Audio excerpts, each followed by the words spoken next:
things up. Monk has a shot kicked away by Norton. Another chance goes begging. Pitbulls up ice the other way, 3-on-3. Shot comes in and the Pitbulls score a snapshot from Fisi. Uses the Bees D-man as a screen and it's under the blocker of Priest and in. The Pitbulls lead 13-12 and Fisi gets his 4th of the season. And it's one of those goals that I wasn't sure it was in. I don't even, you can see it here. Fisi uses Mog as the screen, fires it. Priest has it scouted but just can't get the blocker there in time. It's a shot from no man's land as well. Like, sucking into that move. Pitbull still with it. Harewood back up to the blue line. Back to Harewood. Cross-ice pass finds Harding. Harding shot to Burbrayer in front. And it's 2-0 Pitbulls. Easy as you like. Adam Harding fakes the shot. Slides it to Max Burbrayer as the freedom of the cage. And makes it 2-0 at 16 minutes exactly. Well, the Bees PK got sucked out of position there.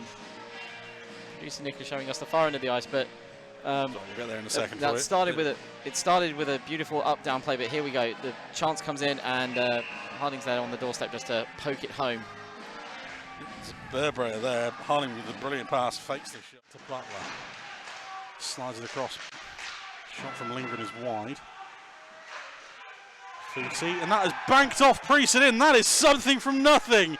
Brennan Fisi banks one in off Brithen Priest.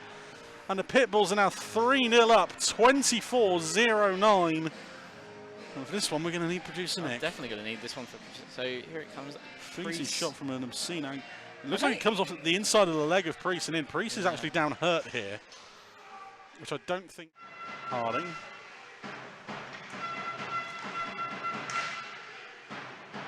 Down it goes, back up to Butler.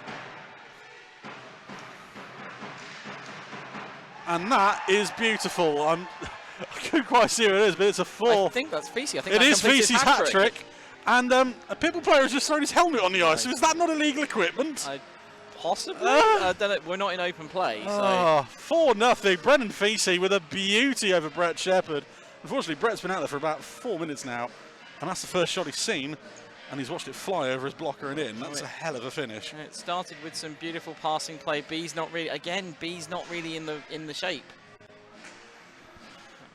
And a tripping call. He just misplaced it. Lindgren. Down low to Fisi. Cross ice goes through the crease. Shot comes back out. Harding is loose in front, and Harding has the easiest goal of the night so far. Adam Harding is right there in the blue paint, and he makes it 5-0 Pitbulls, 51-25. And his second, and again, it's really another Pitbulls goal that kind of comes against the run of play. The shot comes in, Harding just picks up the rebound. As he said, it's not a case of a massive rebound, it's just in front of Shepherd. It just drops in front of him, and then Harding's just able to tap it, not being picked up really. Pitbulls will bring it up ice. Harewood into the zone. Shot sniped home from Brennan Fisi, and he gets his 4th of the evening. And the Pitbulls put another one on the board, 54-39, and stick the final nail in the coffin. I think that's definitely it. They've hit them for 6. And here we go. Fisi just gets on it, picks his spot, and slots it home. Not a lot Brett could have done with that one. It's another one sniped into the top corner from Fisi. He gets his, which I believe makes it 34 on the one tonight. I mean, I think that's a big part of the story for this game as well. Is we talked about you know, the number of shots you're getting off. I think Pitbulls limited it to roughly around 10 on net per period, whereas Pitbulls were free to shoot as much as they want. Man of the matches for the Pitbulls, it's Ben Norton. It's a 34-shot shutout. And before anyone complains, we really wanted to give the Bees man of the match to Brennan Fisi as well. Yes. It was a close. I think Brennan Fisi has 4 goals on the night, and he has been superb. But Ben Norton with a 34-shot shutout. We read out his numbers coming into this game. An .859 save percentage, .575 goals against average. And he's turned that around with his first shutout of the night. You can see why he's so highly rated in Cardiff and Bristol. And finally, he gets a night to show it. It's like I said, it's, you know, netminders statistics don't tell you the whole story with netminders, because certain of the statistics are actually based off of the way the team is playing in front of them. And that gives me enough time as the Pitbulls go for their lap of honour to say, Pitbulls fans, thank you for joining us in the rink here tonight. Thank you for joining us on the stream if you have. And don't forget, the Pitbulls are back here on New Year's Eve, and so is Chris. So if you wanted more of a reason to come to the ring, you don't have to listen to us two. That is, of course, Neon Knight. Tonight, obviously, frustration, and it was difficult to pick one, but we've given it to Brett Shepherd. He's come in relief. The first shot he sees whistles past him, but after that, he was fantastic. And what was really, it means the first full game he's played all year now.